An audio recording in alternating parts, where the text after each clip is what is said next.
Je suis William Aubert, je suis co-auteur de Ragnarok Star et Once Upon a Line avec Dan Touvenot. Moi j'avais déjà fait des jeux auto-édités en bois et Dan lui c'est un gros rôliste en fait et fan de littérature fantastique.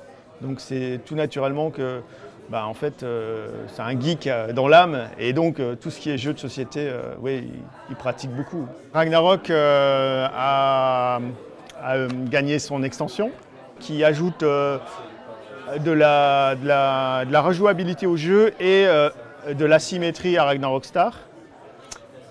Et puis en plus, on avait également une petite extension qui permet d'avoir un 5e joueur qui s'appelait le Ship Purple.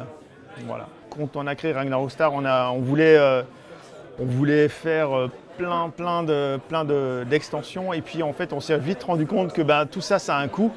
Donc on s'est limité pour faire le produit le plus, pas économique mais complet, tout sans se disperser en fait. Et donc déjà l'extension là, elle apporte une autre manière de jouer à Ragnarok Star.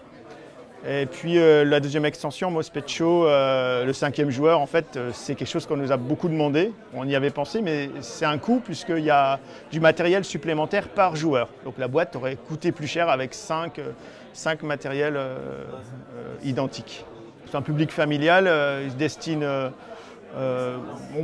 sur la boîte, c'est à partir de 10 ans, mais il est très accessible, même à partir de 8 ans, ça passe très facilement. C'est une phase de programmation, puis une phase de résolution où là, on se rend compte de ce que les autres joueurs ont programmé et ça crée vraiment des quiproquos, des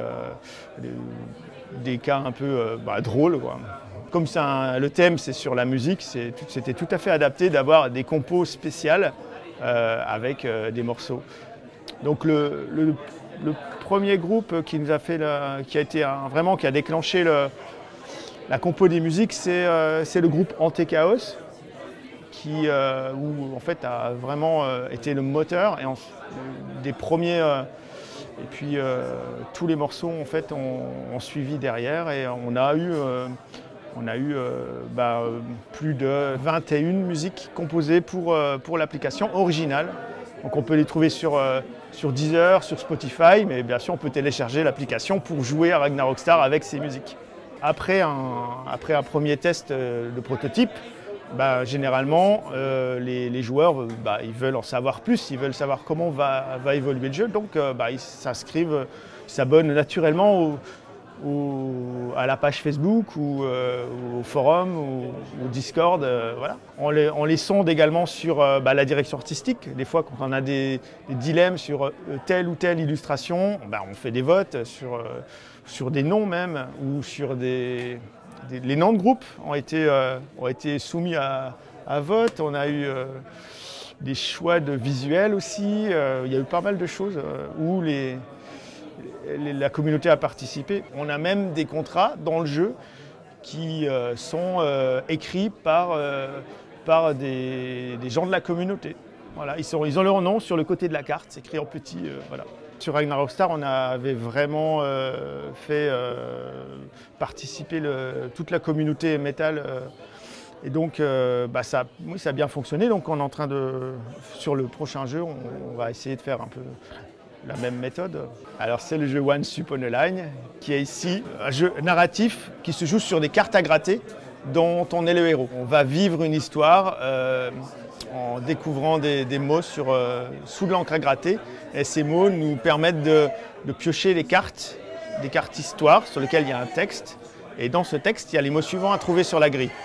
Et il y a tout un jeu de gestion de tuiles polyomino qui permet de gérer sa capacité de grattage. On alterne en fait le grattage, la lecture de l'histoire, on découvre une vraie aventure et il y a des choix à faire puisque suivant la façon dont on gratte, on s'embarque dans tel ou tel chemin narratif. Comme tout narratif, on a des fins alternatives en fonction de ce qui a été choisi précédemment.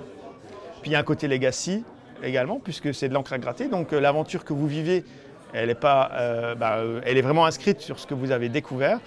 Et il n'y a pas deux histoires identiques, puisque en fonction de ce que vous avez gratté, vous n'avez pas la même chose. Il existe des jeux avec de l'encre à gratter, ça s'est déjà fait, beaucoup de jeux Legacy, mais c'est pas directement lié à la mécanique, c'est plutôt ça sert pour découvrir quelque chose de caché. Alors que là, en fait, il y a une vraie stratégie avec l'utilisation de l'encre à gratter, puisqu'on ne peut pas gratter n'importe comment. En fait, on utilise des capacités de grattage pour gratter une certaine longueur de case sur la grille. Et donc, si on l'utilise mal, et en fait, on s'épuise et en fait, on ne peut pas arriver au même résultat. Ouais, le côté legacy nous plaisait beaucoup et surtout le côté narratif avant tout, en fait.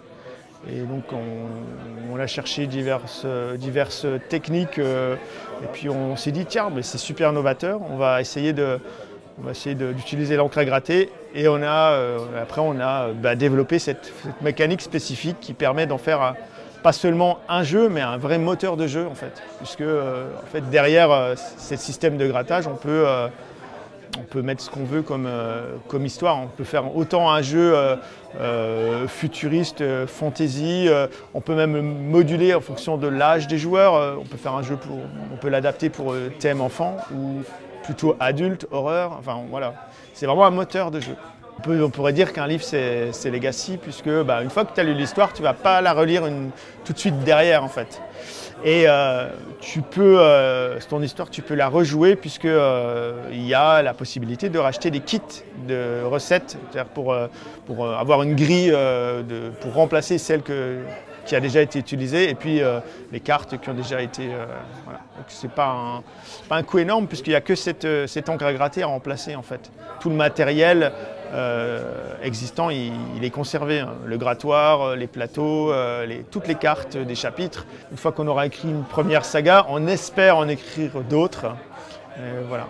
Mais ce que je peux d'ores et déjà dire, c'est qu'il y aura une boîte de base et puis il y aura des extensions pendant la campagne aussi. Dans ce texte, on a des mots.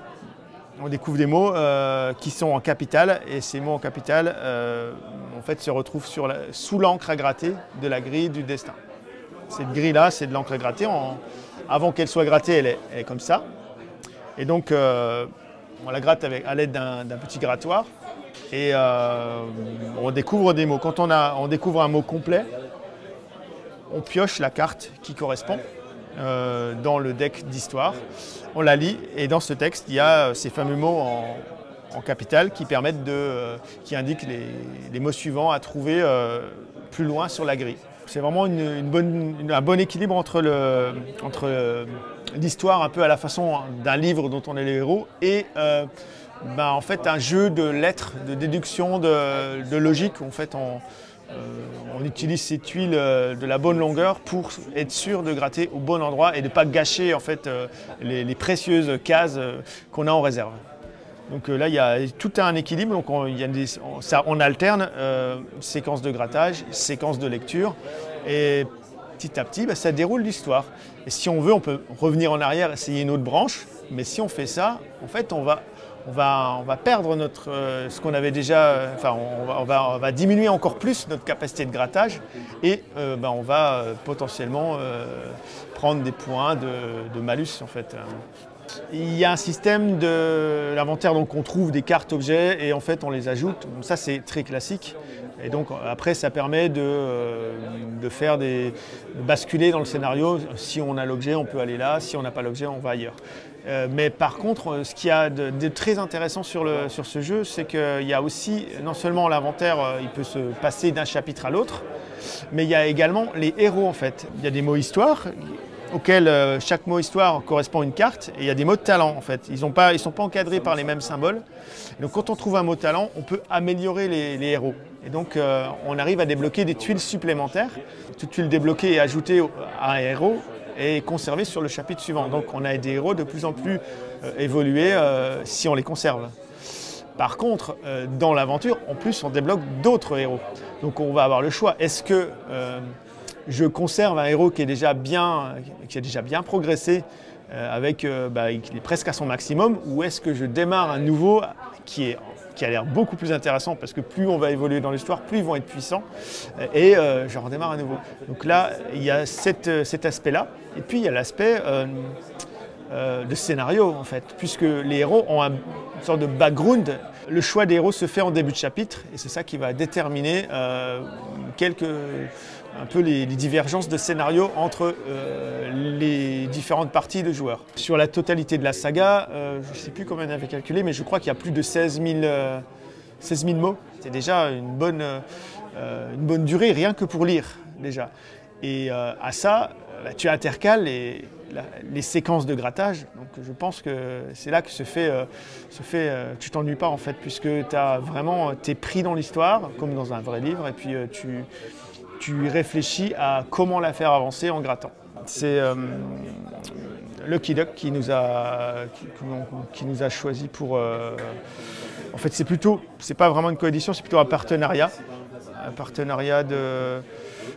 d'édition. Ils vont nous soutenir pendant la campagne de financement participatif à venir, et puis ils vont nous aider dans la distribution et puis dans le développement du produit, quoi. Donc bien sûr, ils interviennent sur le jeu, et puis ils s'occupent aussi de tout ce qui est localisation, traduction. Et nous, on est vraiment plus concentrés sur l'écriture, la direction artistique, et puis la conception, le game design. Voilà. J'aime beaucoup aller de l'idée de base le pousser jusqu'au bout d'un projet en fait. Et ça, pour ça, c'est pas toujours facile puisqu'il faut être un peu multitâche. Il faut vraiment connaître toute la chaîne de production. Il faut pas juste avoir l'idée de la mécanique. Il faut en plus avoir des notions de savoir quel artiste sera adapté pour illustrer telle ou telle carte ou visuel ou board. Voilà. Et donc il faut vraiment apprendre. C'est un métier vachement... faut être polyvalent en fait. Voilà. Ouais, on est tous les deux très pointilleux. C'est vraiment très agréable de travailler ensemble parce qu'on a vraiment on est vraiment très complémentaires sur la création de jeux en fait. On est tous les deux des créatifs à la base, donc ça fonctionne bien en fait. Et puis le côté histoire, le côté narratif, c'est des choses qu'on apprécie beaucoup tous les deux. On arrive vraiment à rebondir sur les idées de l'autre en fait. Tout seul, souvent on s'enferme dans une logique et puis ça donne pas le même résultat. À deux, souvent c'est réciproque, hein, ça marche dans les deux sens. L'un souvent révèle la bonne idée de l'autre et c'est ça qui permet de démarrer le bon truc. Ça s'est passé pour la mécanique, ça se passe également d'un point de vue scénaristique et ça se passe aussi dans l'écriture des histoires, vraiment dans les deux sens. Et puis même dans la direction artistique aussi, quand on réfléchit à la manière dont on va illustrer une carte, c'est pareil, en fait la plupart du temps, il y en a un qui dit « Ah, je verrais plus tel ou tel personnage dans telle ou telle situation ». À l'autre tout de suite te dit « Ah oui, tu as raison, mais ce serait encore mieux si, par exemple, l'ambiance était de nuit. » ou voilà. Et on arrive finalement à faire un truc vachement, un package bien ficelé, et puis ça donne un bon résultat. Je pense que ça fonctionne bien. Alors ouais, on se prend un peu la tête, c'est vrai, des fois, sur des virgules en plus, souvent. C'est ça qui fait avancer le truc, parce que la plupart du temps, on arrive à se mettre d'accord. Ça peut durer longtemps, mais jamais, pour l'instant, hein, touche du bois. Mais il y a eu un moment où en fait, on n'était pas d'accord et on a réussi à se mettre, à pas trouver un terrain d'entente en fait. Donc c'est ça qui est bien aussi, c'est qu'au bout d'un moment, l'un ou l'autre dit ouais, bon, ok, alors si on fait comme ça, on trouve un compromis, ou alors carrément, ouais, non, finalement, tu avais raison. Mais ça peut durer longtemps, des fois, à débattre, et on perd pas mal de temps à débattre. Voilà.